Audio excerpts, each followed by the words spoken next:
کے بیانات کے لیے پاک لوگوں کو منتخب فرمائے، کیونکہ قرآن کہتا ہے الطیبات للطیبین والطیبون للطیبات۔ اس سے پہلے رب تعالیٰ فرماتا ہے الخبیثات للخبیثین والخبیثون للخبیثات۔ یہ آیت دونوں پورے مقامات کی تشریح کرتی ہے۔ رب تعالیٰ فرماتا ہے بری چیزیں برے لوگوں کے لیے ہیں اور برے لوگ بری چیزوں کے لیے ہیں۔ اسی طرح والطیبات للطیبین، اور پاکی زبانوں پر میرے آقا کا نام کثرت سے آتا ہے تو پاکیزہ لوگوں میں، پاک لوگوں میں شمار کیا گیا ہے۔ اسی لیے تو میں بار بار کہتا ہوں کسی کی جے بھی جے کیوں پکارے، کیا غرض ہم کو، ہمیں کافی ہے سید اپنا نعرہ یا رسول اللہ۔ عزیزان گرامی، حسنین کریمین رضوان اللہ تعالیٰ علیہ مجمعین کا عالم یہ ہے کہ ایک بار حضور پاک صلی اللہ تعالیٰ علیہ وسلم امام حسن اور امام حسین کو ڈھونڈنے کے لیے گھر میں آئے۔ حضرت فاطمہ کہنے لگی صبح سے بچے غائب ہیں، نظر نہیں آتے۔ نبی پاک صلی اللہ تعالیٰ علیہ وسلم خود باہر ڈھونڈنے کے لیے نکلے۔ ایک درخت کے نیچے دونوں شہزادے سوئے ہیں مدینے کے ایک باہر، لیکن اس پر حیرت یہ ہے اللہ کے فرشتے ان پر اپنے پروں سے سایہ کیے ہوئے ہیں۔ یہ مقام اعلیٰ، یہ مقام رفیع رسول پاک صلی اللہ علیہ وسلم کے شہزادوں کا میں کیوں عرض کر رہا ہوں، توجہ چاہتا ہوں۔ امام حسین کو کبھی حضور گود میں لیتے تو آپ کی گردن مبارک کو اور رخساروں کو چومتے تو تھے لیکن سونگھتے بھی تھے۔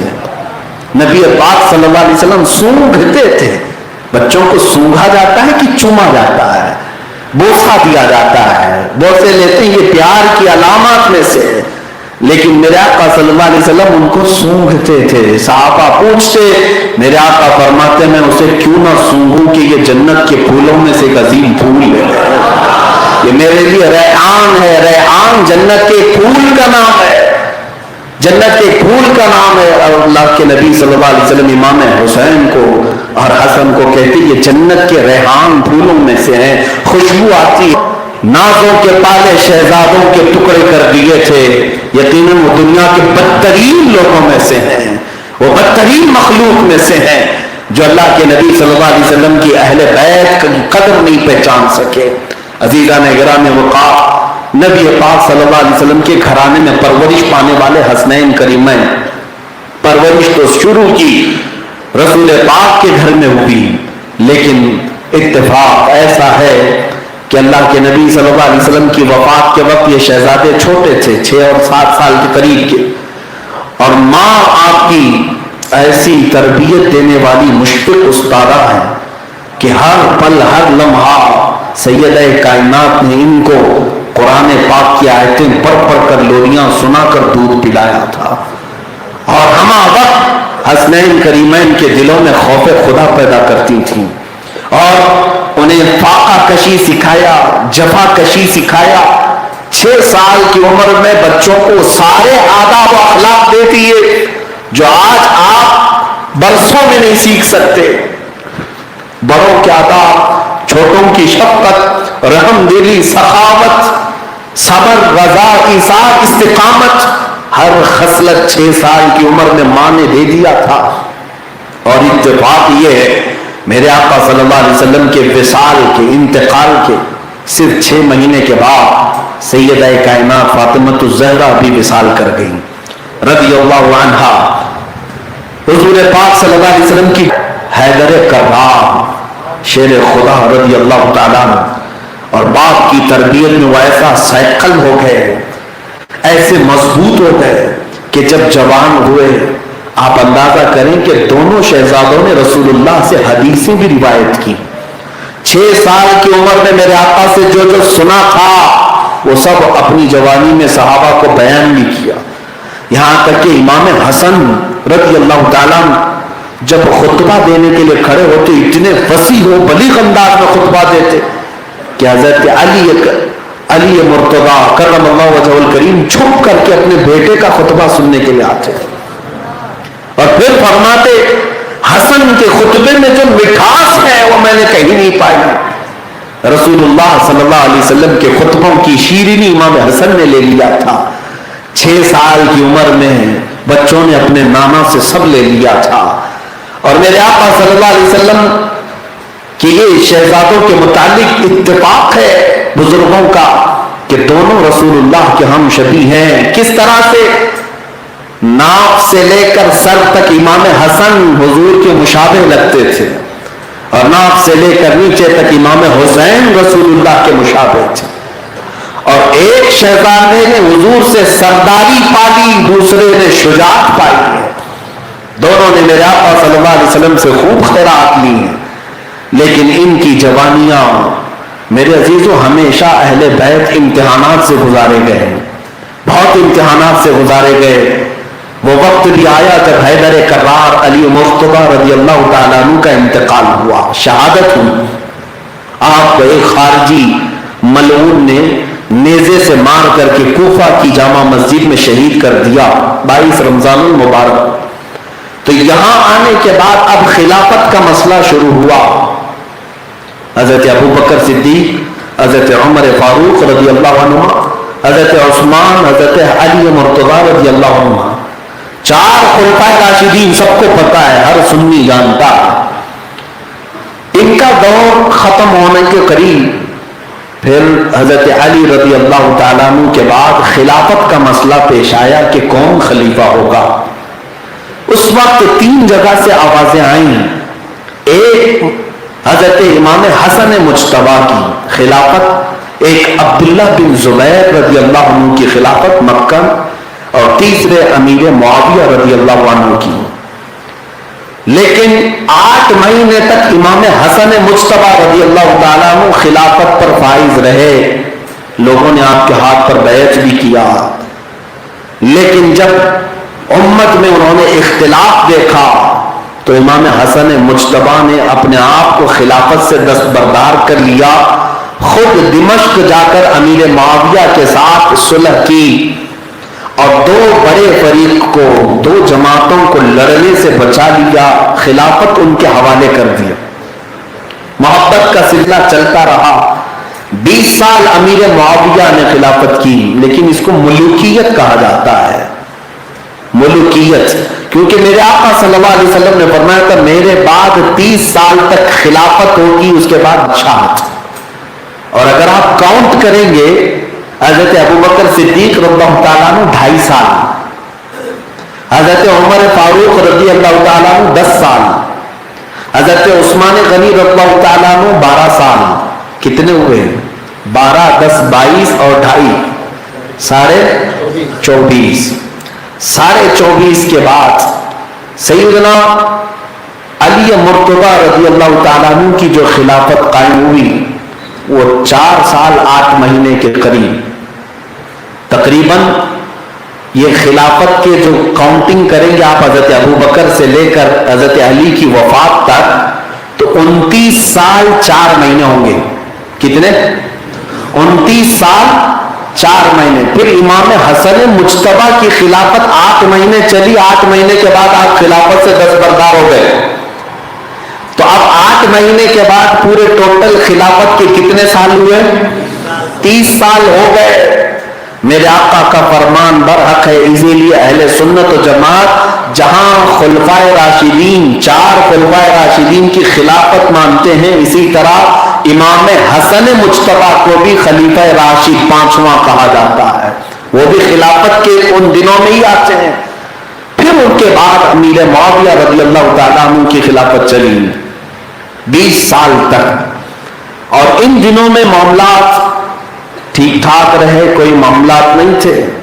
جو جنگیں ہوئی تھی وہ حضرت علی کرم اللہ وجہہ الکریم کے زمانے میں ہوئی، لیکن صلح صفائی کے بعد سب ختم ہوئی. ان جنگوں کا تذکرہ کرنا جائز نہیں. صحابہ اکرام کے آپسی مشاجرات اور اختلافات کو بیان کرنا یہ گمراہی کو دعوت دینا ہے. لوگ یہاں ناپ تول کریں گے کہ یہ جماعت حق پر تھی کہ وہ جماعت حق پر. دونوں جماعت میں صحابہ موجود ہیں. اس لیے اب حضرت امیر معاویہ رضی اللہ تعالیٰ عنہ کے انتقال کا وقت جب قریب آیا تو ایک جو بہت بڑا مسئلہ پیش آیا اور امت میں پہلا کام ہوا وہ یہ تھا کہ حضرت امیر معاویہ نے اپنے بیٹے یزید کو ولی عہد مقرر کیا. جبکہ اب تک اسلام میں کسی بھی خلیفہ راشد نے اپنے بیٹے کو خلافت کا یا ولی عہد کا اعلان نہیں کیا. حضرت ابو بکر کے بیٹے بھی صحابی ہیں, حضرت عمر کے بیٹے بھی صحابی ہیں, حضرت علی کے بیٹے بھی صحابی بلکہ نواسے رسول ہیں رضوان اللہ علیہ مجمعین. لیکن امیر معاویہ رضی اللہ تعالیٰ عنہ کے ساتھ یہ جو معاملہ پیش آیا, اس میں ان کو بلیم کرنا, ان کو تانا دینا بھی غلط ہے. اس لیے کہ کوفہ کے لوگ, بصرہ کے لوگ, دمشق کے لوگ وقت در وقت جوق در جوق آئے امیر معاویہ سے یہ کہنے لگے کہ پہلے جیسے فتنے ہوئے ویسے پھر سے ہو سکتے ہیں, آپ ان کا اعلان کر دیجئے. بہرحال حضرت امیر معاویہ نے خلافت کے متعلق یہ جو بھی کیا, اس کے بعد آپ کا انتقال ہوا. صحابی رسول ہیں, کاتب قرآن ہیں, ہم ان کے متعلق بھی ہرزہ سرائی نہیں کرتے اور نہ ہی بدگمانی کرتے ہیں, کیونکہ اہل سنت و جماعت کا عقیدہ ہے کہ سارے صحابہ جن کے بارے میں قرآن نے کہا وہ کل وعد اللہ الحسنى رضی اللہ عنہم ورضوا عنہ, قرآن کی آیتیں ہیں, اللہ ان سب سے راضی ہو گیا اور ان سب سے اللہ نے اجر کا وعدہ کیا ہے. تو کسی بھی صحابی کو تہمت لگانا جائز نہیں. بہرحال اب یزید کا جو معاملہ ہے اس پر تو ہم مکمل مذمت کرتے ہیں. ہم میں سے کوئی ایسا نہیں ہے جو یزید کو چھپانے یا بچانے کی کوشش کرتا ہو, کوئی نہیں ہے. اس لیے کہ اس کی برائیاں عام تھیں. یزید نالائق تھا, فاسق تھا, فاجر تھا, شراب بھی پیتا تھا, حتیٰ کہ اس کے متعلق ابن اسیر نے لکھا ہے کہ وہ بندروں کے کھیل میں بڑا لطف اٹھایا کرتا تھا. جب کبھی کوئی بندر اس کا پالا ہوا مرتا تو دن بھر روتا تھا. بندروں کے اوپر, سروں کے اوپر سونے کی ٹوپی پہناتا تھا, اور پھر مرغے لڑانا اور سینگ والے بکرے لڑانا, پورا مکمل ٹپوری, ایک نمبر کا بدماش, آوارہ. اور یہ اس کی خطائیں, اس کی غلطیاں ہیں, لیکن باپ کو بلیم نہیں کریں گے. نوح علیہ یزید حضرت امیر معاویہ کے بعد جبرن تخت پر بیٹھ گیا اور اعلان کیا اور لوگوں سے بیعت لینا شروع کیا. اس وقت بھی صحابہ موجود تھے, اس وقت صحابہ موجود تھے. یہ سن 60 ہجری کا واقعہ ہے. صحابہ بہت سے تھے, اور وہ بھی اجلہ صحابہ کے بیٹے, حضرت عمر فاروق کے بیٹے حضرت عبداللہ بھی تھے, حضرت ابو بکر صدیق کے بیٹے حضرت عبد الرحمن بھی موجود ہیں, حضرت زبیر بن عوام کے بیٹے عبداللہ بن زبیر بھی موجود ہیں, اور پھر حیدر کرار کے بیٹے امام حسین بھی موجود ہیں. بڑے یہ صحابہ کے بڑے بڑے صحابہ کے بیٹے موجود تھے. ان میں سے سبوں نے انکار کیا. یزید جیسا شخص یہ خلیفہ ہونے کے قابل ہے نہیں. یہاں سے پھر مسئلہ گرم ہو گیا. اب آپ جانتے ہیں جب کبھی کوئی طاقت کے بل بوتے حکومت آتی ہے اور پھر تخت پر زبردستی بیٹھ جاتی ہے, تو اب اس کا پہلا کام کیا ہوتا ہے؟ پہلا کام کیا ہوتا ہے؟ یزید نے عبداللہ ابن عمر جو مکہ میں تھے 1,00,000 درہم بھیجا تحفے میں. حضرت عبداللہ ابن عمر کے پاس جب وہ نذرانہ ملا تو آپ نے پوچھا کہ کس بات کا؟ کہا امیر معاویہ کا انتقال ہوا, یزید خلافت کا حقدار ہو گیا ہے اور آپ بھی مان لیں.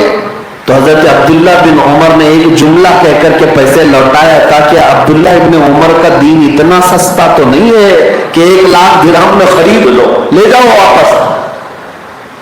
یہاں سے پتا چلتا ہے کہ یہ یزید کے آتے ہی جو یہ معاملات شروع ہوئے سیم وہی جو آج بی جے پی کرتی ہے. ہاں بالکل, ہارس ٹریڈنگ جس کو کہا جاتا ہے, یعنی گھوڑے خریدنا. ارے یہاں تو اٹھا کر کے لے جاؤ کسی ریزورٹ میں بند کرو, پھر ان کی بولی لگتی ہے. سیم اس زمانے میں بھی کوشش کی گئی تھی, پیسے بھیجو, مدینے میں بھی بھیجو, مکہ میں بھی بھیجو, سب. لیکن اس وقت جو لوگ موجود تھے وہ ایسے ہلکے پھلکے کانگریس والے بھی نہیں تھے کہ منافق طبیعت کے ہوں کہ پیسہ دکھے تو چلے جائے. میرے عزیزوں, میں صحابہ کی بات نہیں کر رہا ہوں, عام لوگوں کی بات کر رہا ہوں. عام لوگ بھی نہیں بکے, صحابہ تو صحابہ ہیں، سبوں نے انکار کیا۔ اب یہاں سے معاملہ جو گرم ہوا، یزید کے مشیروں نے کہا کہ اگر تیری خلافت کو خطرہ ہے تو 3 لوگوں سے، ایک عمر فاروق کے بیٹے عبداللہ بن عمر سے، دوسرے زبیر بن عوام کے بیٹے عبداللہ بن زبیر سے، اور تیسرے علی مرتضیٰ کے بیٹے حسین سے۔ یہ 3 سے تیری حکومت کو خطرہ ہے، ان کو منا لے یا کسی طرح ان کو اپنی خلافت میں لے لے تو ہی چل سکتا۔ ایک بار پیسے دے کر کے بھیجا، دوسری بار عہدہ دینے کی بات کی گئی، آپ کو فلاں وزارت دے دی جائے گی، منسٹری دی جائے گی، آ جائیے آپ پارٹی میں۔ لیکن یہ وہ صحابہ تھے نہ مال کے تھے نہ عہدے کے تھے، ان کا تو معاملہ وہ ہے کہ جب نگاہوں نے میرے مصطفیٰ کا جمال دیکھا تھا، اور یہ خود پہلے سے بازار مصطفیٰ میں بکے ہوئے تھے، کون ان کی قیمت لگا سکتا؟ ہاں، ان کا ہی تو نعرہ تھا جس کو شاعر نے کہا تھا، جب تک بکے نہ تھے تو کوئی پوچھتا نہ تھا، یا رسول اللہ تم نے خرید کر ہمیں انمول کر دیا، اور ہم کہتے ہیں بے دام ہی بک جائیے بازار نبی میں، اس شان کے سودے میں خسارے نہیں ہوتے۔ ایک بار حضور کی بازار میں بک جاؤ، پھر قیمتیں نہیں لگائی جائیں گی، تمہاری خریدا نہیں جا سکے گا، قیمتیں بہت لگائی جائیں گی لیکن خریدا نہیں جا سکے گا۔ اب معاملہ یہ تھا کہ حسین عالی مقام رضی اللہ تعالیٰ عنہ مدینہ طیبہ میں تھے، اپنے اہل کے ساتھ، اپنے اہل اور عیال کے ساتھ، اولاد کے ساتھ۔ اس وقت جو مدینہ طیبہ کا گورنر تھا ولید بن عقبہ، اس کے پاس یزید نے خط بھیجا، اور خط بھیج کر کے کہا کہ جو یہاں مدینے میں بڑے بڑے سرکردہ ہیں ان کو بلا لینا، اور جب تک بیعت نہ کریں اپنے گھر سے یا اپنی دارالعمارت سے بھیجنا نہیں، اور سب سے پہلے حسین ابن علی سے بیعت لو۔ تو ولید جو گورنر تھا مدینے کا، نیا گورنر یزید کی طرف سے بنا ہوا، اس نے امام حسین کو رات میں طلب کیا، مغرب کے بعد یا جو وقت رہا، اس نے سنایا ایسا ایسا معاملہ ہے، آپ بیعت کر لیجئے بہتر ہوگا۔ امام حسین نے ایک تاریخی جملہ کہا تھا، یہ نہیں کہا کہ میں حسین یزید کی بیعت کر لوں، ایسا نہیں ہو سکتا، بلکہ کیا فرمایا، توجہ سے سنو، فرمایا مجھ جیسا اس جیسے کی بیعت کبھی نہیں کر سکتا۔ یہ قیامت تک آنے والوں کے لیے کہہ دیا امام حسین نے، مجھ جیسا اس جیسے کی بیعت نہیں کر سکتا، جو حسینی ہوگا وہ یزیدیوں کی بیعت نہیں کر سکتا۔ اور آپ جب اٹھنے لگے تو گورنر نے کہا مجھے خطرہ لاحق ہوتا ہے کہ آپ کا قتل کر دیا جائے گا، کیونکہ دوسرا آرڈر آ گیا تھا کہ اگر حسین بیعت نہ قبول کرے تو گردن مار دو، قتل کر دو۔ تو گورنر نے خون سے بچنے کے لیے کہا کہ مجھے مجبور نہ کریں، یا تو آپ یزید کو امیر المومنین مان لیں، بیعت کر لیں، یا تو پھر آپ مدینہ چھوڑ دیں تاکہ میں اپنے ہاتھوں کو آپ کے خون سے نہ رہوں۔ امام حسین کے پاس اب یہی آپشن رہ گیا تھا، وہاں رہتے تو خون خرابہ ہوتا اور مدینہ رسول کو یہ لوگ آلودہ کرتے، خون حسین سے رنگ دیتے مدینے کی گلیوں کو۔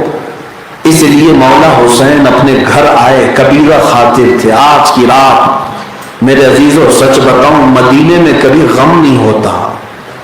آج بھی جو لوگ جاتے ہیں، میں نے تو زندگی کے وہ ایام جو مدینے میں گزارے محسوس کیا کہ دنیا کی ساری خوشیاں سمیٹ لاؤ، مدینے کا ایک لمحے کے برابر نہیں ہوتی۔ جو وہاں فرحت ہے، جو خوشیاں ہیں، مدینے میں جانے کے بعد غم کسے ہے؟ خوشیاں ہیں۔ لیکن مولا حسین اس رات کو غمگین تھے۔ جب گھر آئے تو گھر والوں نے پوچھا، اور سب سے زیادہ آپ سے قربت رکھنے والی آپ کی سگی بہن حضرت سیدہ زینب، جو حیدر کرار کی بیٹی ہیں، سیدہ فاطمہ کی نور نظر ہیں، میرے آقا صلی اللہ تعالی علیہ وسلم کی پالی ہوئی زینب ہیں۔ حضرت سیدہ زینب امام حسین سے بڑا پیار کرتی تھیں۔ اب ہر ایک کی سیرت بیان کرنے کا وقت نہیں، ورنہ میں پورے اہل بیت کے ہر ایک کے الگ الگ انداز میں بیان کرتا،